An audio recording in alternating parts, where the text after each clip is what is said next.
ఈ సంవత్సరం సంక్రాంతి కానుకగా తెలుగు నుంచి ఏకంగా 5 సినిమాలు బాక్సాఫీస్ బరిలో నిలిచాయి. అందులో జనవరి 14న ప్రేక్షకుల ముందుకు వచ్చిన అనగనగా ఒక రాజు చిత్రం మంచి హిట్ టాక్ సొంతం చేసుకుంది. సితారా ఎంటర్టైన్మెంట్స్ బ్యానర్ పై నాగవంశీ నిర్మించిన ఈ సినిమాలో నవీన్ పోలిశెట్టి హీరోగా నటించగా మీనాక్షి చౌదరి హీరోయిన్ గా నటించింది. మారీ దర్శకత్వంలో తెరకెక్కిన ఈ రూరల్ రొమాంటిక్ కామెడీలో Naveen Polishetty comedy timing, energy, emotion తో వన్ మ్యాన్ షో చేశాడు. అలాగే మీనాక్షి చౌదరితో ఆయన కెమిస్ట్రీ ఫ్యామిలీ ఆడియన్స్ ను ఆకట్టుకుంది. నాన్ స్టాప్ ఫన్, చివర్లో భావోద్వేగాలకు ప్రేక్షకులు బాగానే కనెక్ట్ అయ్యారు. దీంతో బాక్సాఫీస్ దగ్గర భారీ వసూళ్లు రాబడుతోంది అనగనగా ఒక రాజు.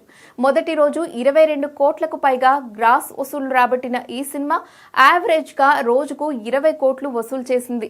దీంతో 5 రోజుల్లోనే ఈ సినిమా 100 కోట్ల క్లబ్ లో చేరింది. ఇదే విషయాన్ని అధికారికంగా ప్రకటించారు మేకర్స్. దీంతో నవీన్ కెరీర్ లోనే బిగ్గెస్ట్ హిట్ దిశగా దూసుకుపోతోంది ఈ సినిమా. రానున్న రోజుల్లో ఈ కలెక్షన్స్ మరింతగా పెరిగే అవకాశం ఉందని ట్రేడ్ వర్గాలు అంచనా వేస్తున్నాయి. ఓ పక్క మెగాస్టార్ మనశంకర్ వరప్రసాద్ గారు సినిమాకు భారీ డిమాండ్ ఉన్నప్పటికీ నవీన్ సినిమాకు ఈ రేంజ్ కలెక్షన్స్ రావడం అంటే మామూలు విషయం కాదు. మరి లాంగ్ రన్ లో ఎంతవరకు రాబడుతుందో చూడాలి.